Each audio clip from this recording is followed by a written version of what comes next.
اعوذ باللہ من الشیطان الرجیم بسم اللہ الرحمن الرحیم نحمد ونصلی علی رسولہ الکریم اما بعد ان اللہ وملائکتہ یصلون علی النبی یا ایہا الذین آمنوا صلوا علیہ وسلموا تسلیما اللہم صلی علی سیدنا و مولانا محمد وعلی آلہ واصحابہ افضل صلواتک وعدد معلوماتک وبارک وسلم اللهم صل على سيدنا مولانا محمد النبي الأمي الذي قرنت البركته بذاته محياه وتعطل الأوالي بكتبه وذكره ورحمه. برادران السلام علیکم ورحمۃ اللہ وبرکاتہ. الحمدللہ ثم الحمدللہ، اللہ تعالیٰ کا بے انتہا فضل و کرم ہے کہ اس نے ہمیں مسلمان بنا کر پیدا فرمایا اور ہمیں پیدا ہونے کا فخر عطا فرمایا. الحمدللہ یہ فخر رش کے انبیاء نکلا، مزید برائے کرم کہ اس نے ہمیں اپنے اولیاء کے دامن سے وابستہ فرمایا، قرآن کے سینے میں تو اس بات سے ہم کو سرفراز فرمایا اور اس ماہ مبارک میں ہم کو زندہ رکھا تاکہ ہم اس کے روزے سے، تراویح سے، سحر سے، افطار سے ہم قدر کر سکیں. الحمدللہ بالکل ماہ رمضان ختم پہ آ گیا. آج ہم جو تراویح پڑھے 28 ہم تراویح پڑھے، ہو سکتا ہے کہ کل آخری ہو یا پھر 2 تراویح میکسیمم اور 2 پڑھیں، لیکن الحمدللہ اللہ تعالیٰ کا بے انتہا فضل و کرم ہے کہ یہ جو ہماری تراویح ہے یہ بزرگان دین کے جو سنت ہے وہ سنت پہ عمل کرتے رہے. یعنی جو تراویح تسبیح سکون سے پڑھنا، تسبیح کو سمجھنا، استحضار ہونا، اور پھر کچھ ہمارا تجدید ایمان ہونا. ہم روز کچھ نہ کچھ ایک آیت، مختصر آیت، مختصر صورت ہم اپنے ایمان کی تجدید کرتے رہیں. اور جو ہم ایمان کی اپنے تجدید کرے یہ ہمارا ایمان جو ہے سلامت رہنا، برقرار رہنا. ہم نہیں جانتے ہم میں سے کتنے لوگ آنے والے رمضان میں زندہ رہیں گے، اللہ کے اختیار میں ہے. اللہ ہماری موت ہم کو نہیں معلوم، ہماری موت ہم کو نہیں معلوم کب کس کی موت آنے والی. پھر بھی الحمدللہ اللہ تعالیٰ کو رمضان کے 28 روزے ہم کو عطا فرمایا. ہم 27 روزے مکمل ہوئے، 28 تراویح بھی ہم پڑھ لیے، اور یہ 28 کے 28 الحمدللہ ہم جو پڑھے بزرگان دین کا جو نظریہ تھا، جو نظام تھا، وہ نظام کے تحت ہم پڑھتے رہے الحمدللہ. تو اسی سلسلے کو جو قرآن کو سمجھنے کا ہم اس سلسلے کو جاری رکھیں گے. مختصر صورت جو ہم اللہ سے سنے تھے، سمجھے تھے، ہم اسی کو انشاءاللہ دہرائیں گے اور اپنے ایمان کی تجدید کر لیں گے. یہ ہے سورہ فیل، کافی مشہور واقعہ ہے اس سے منسلک. اس میں اللہ تعالیٰ ارشاد فرماتا ہے: الم تر کیف فعل ربک باصحاب الفیل الم یجعل کیدہم فی تضلیل وارسل علیہم طیرا ابابیل ترمیہم بحجارۃ من سجیل فجعلہم کعصف مأکول. بالکل مختصر چھوٹی سی صورت ہے. اللہ تعالیٰ کا ارشاد فرما رہا کہ الم تر کیف فعل باصحاب الفیل. الم ترا یعنی کیا آپ نے نہیں دیکھا، سرکار سے مخاطب ہو کے اللہ تعالیٰ ارشاد فرماتا ہے کہ اے میرے حبیب کیا آپ نے نہیں دیکھا کہ ہم نے اصحاب فیل کے ساتھ کیا معاملہ کیا. اصحاب فیل کے ساتھ ہم نے کیا معاملہ کیا. اصحاب فیل یعنی ہاتھیوں والے کے ساتھ، فیل ہاتھی کو کہا جاتا ہے، یعنی ہاتھیوں والے کے ساتھ کیا ہم نے کیا معاملہ کیا. الم یجعل کیدہم فی تضلیل، مگر ہم ان کو بیکار نہیں کر دیا. کیا ہم نے ان کو بیکار نہیں کر دیا. وارسل علیہم طیرا ابابیل، اور ہم نے ان پر پرندوں کے جھنڈ بھیجے. ابابیل مختصر چھوٹی سی چڑیا، ہم نے جھنڈ کے جھنڈ بھیجے. ترمیہم بحجارۃ من سجیل، اور انہیں مٹی اور پتھر کی کنکریاں مار رہے تھے، مٹی اور پتھر کی کنکریاں مار رہے تھے. وجعلہم کعصف ماکول، پس انہیں کھائے ہوئے بھوسے کی طرح ہم نے یعنی بھوسا کر دیا. بولنا چاہے اللہ تعالیٰ. الم تر کیف فعل ربک باصحاب الفیل، کیا آپ نے نہیں دیکھا ان لوگوں کا حال جو اصحاب فیل کا ہوا. اصحاب فیل کون تھے؟ یہ ایک واقعہ ہے جو سرکار رسول کی بعثت سے یعنی آپ کی ولادت سے تقریباً 40 سال پہلے پیش آیا تھا. 40 دن پہلے آپ پیش آیا تھا کہ ابرہہ ایک بادشاہ تھا یمن کا. کعبۃ اللہ حضرت ابراہیم علیہ السلام کے بنائے اس وقت سے تمام عرب میں کعبۃ اللہ کی بڑی اہمیت تھی، بڑی فضیلت ہے. عرب کے دور دراز مقامات سے لوگ آتے اور کعبے کا طواف کرتے. اسی لیے 3 مہینے اس میں حرام قرار دیے جنگ و جدال سے، یعنی ذو الحجہ کا مہینہ، محرم کا مہینہ، اور ذو الحجہ سے پہلے رمضان، شوال، ذی القعدہ. ذیقعدہ، ذوالحج اور محرم اور رجب، یعنی 3 مہینے اس لیے کہ لوگ اگر حج کے لیے آئیں تو ان کو آسانی ہو، اور حج کرنے کے بعد جائیں تو اپنے مقام تک پہنچ جائیں۔ یہ حرام مہینے قرار دیے گئے، یعنی اس کے اوپر جد و جدال نہیں ہونا۔ یعنی شروع سے ہی تمام عرب جتنے قبیلے تھے، تمام کے تمام قبیلوں میں بیت اللہ کی بڑی عظمت تھی، اور اس کا طواف کرنے کے لیے لوگ آیا کرتے تھے۔ تو ابرہہ جو تھا بادشاہ، انہیں بھی بالکل ہو بہو ایک کعبۃ اللہ بنایا، اور تمام لوگوں کو بولا کہ یہاں آؤ، میرے کعبے کی طواف کرو، میرے کعبے کی عبادت کرو۔ تو کوئی لوگ اس کو آنے کے لیے تیار نہیں ہوئے، ماننے کے لیے تیار نہیں ہوئے، کوئی اس کی بات سننے کے لیے تیار نہیں تھا۔ پھر اس کا ایک وزیر تھا، انہیں مشورہ دیا کہ جب تک کہ عرب کا جو عربستان میں جو کعبہ ہے، جب تک کہ وہ کعبہ ہے، تیرے کعبہ کو کوئی آنے والا نہیں ہے۔ عربستان میں جب تک جو کعبہ ہے، وہ اللہ کا جو گھر ہے، بیت اللہ ہے، جب تک کہ وہ مکان ہے، وہ اللہ کا گھر ہے، وہ کعبہ ہے، تیرے گھر کو کوئی آنے والا نہیں ہے۔ تو انہیں 1000 ہاتھیوں کے ساتھ اس بیت اللہ کو ڈھانے کے لیے نکلا۔ 1000 ہاتھی۔ عرب کے لوگ ہاتھی دیکھے نہیں تھے، پہلے ان کو ہاتھی نہیں معلوم، اور گروہ زمین کا سب سے بڑا، سب سے طاقتور ترین جانور اگر کوئی ہے تو ہاتھی ہے۔ ہاتھی سے بڑا کوئی طاقتور جانور، 1000 ہاتھیوں کی فوج کے ساتھ وہ لے کے آیا۔ جیسے ہی اس وقت جو کعبے کے قریب بردار تھے، سرکل ان کے دادا حضرت عبدالمطلب آپ کے کعبے کے قریب بردار تھے، یعنی کعبے کی کنجی آپ کے پاس تھی۔ جیسے ہی آپ کو معلوم ہوا کہ ابرہہ آیا اور کعبے کو ڈھانے کا ارادہ ہے اس کا، انہیں کیا کیا، ابرہہ کعبۃ اللہ سے کچھ دور کے مقام پہ ٹھہر گیا۔ تو جیسے ہی آپ کو اطلاع ملی عبدالمطلب کو، آپ فوراً جتنے قبیلے کے لوگ تھے سب لوگوں کو بولے جمع کرے کہ بھائی ابرہہ اپنے کعبے کو ڈھانے کے لیے آیا ہے، ہم کو اس کو روکنا ہے، ہم کو اس کو بچانا ہے، ہم کیا کر سکتے ہیں، ہم اس سے مقابلہ کرنا ہے، ہم کو اس سے مقابلہ کرنا ہے۔ تو پورے لوگ بولے کہ وہ 1000 ہاتھیوں کی فوج سے ہم مقابلہ نہیں کر سکتے، نہیں، آپ کی جتنی کوشش تھی آپ اپنی پوری کوشش کر لیے۔ اسی اثنا میں وہ جو ابرہہ کے جو فوجی تھے، جو لوگ تھے، عبدالمطلب کے کچھ اونٹ جو چل رہے تھے، اونٹوں کو پکڑ لیے، اونٹوں کو اپنے قبضے میں کر لیے۔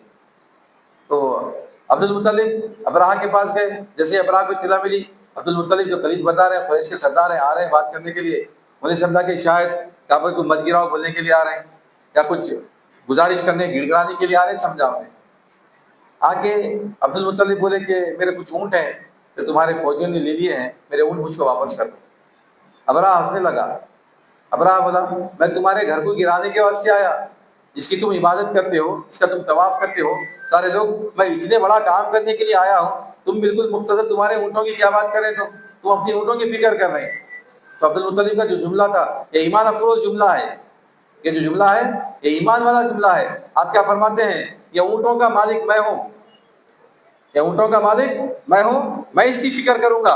اس گھر کا مالک اللہ ہے، اللہ اس کی فکر کر لے گا، اللہ اس کی فکر کر لے گا، اللہ اس کی حفاظت کر لے گا۔ یا اونٹوں کا مالک میں ہوں، میری قوت نہیں ہے، طاقت نہیں ہے میں اس کو روک سکوں، لیکن میرے جو اونٹ تو نے لیے ہیں، میرے اونٹ میرے کو واپس کر دو۔ اب آپ فوراً بولا ان کے اونٹ واپس کر دو۔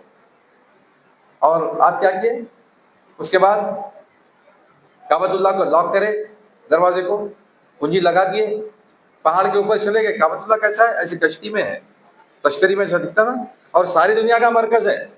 دنیا میں اگر جغرافیکل اگر پوائنٹ آف ویو سے دیکھیں، ساری دنیا کا مرکز مکہ ہے، اور وہ کیسا ہے، بڑے بڑے پہاڑیوں کے بیچ میں گھرا ہوا ہے، اور ڈھلان میں ہے، ایسا تشتری میں دیکھیں تو بالکل بیچ میں دکھتا ہوا ہے، وہاں پہ ہے۔ آپ اس کو لاک کرے اور ایک پہاڑی پہ چڑھ کے اپنے لوگوں کو لے کے جا کے بولے کہ اے اللہ، تو نے ہم کو اس کی کوشش، مطلب کلید برداری کی ذمہ داری دی، ہم سے ہو سکتا تھا ہم نے کیا، تو قوت دے کہ ہم ابرہہ سے مقابلہ کریں، تو ہم کو قوت عطا فرما کہ ہم ابرہہ سے مقابلہ کریں، ورنہ مجبور ہیں، اس کی حفاظت نہیں کر سکتے۔ اور کنجیاں چھوڑ دیے، کنجیاں چھوڑ دیے۔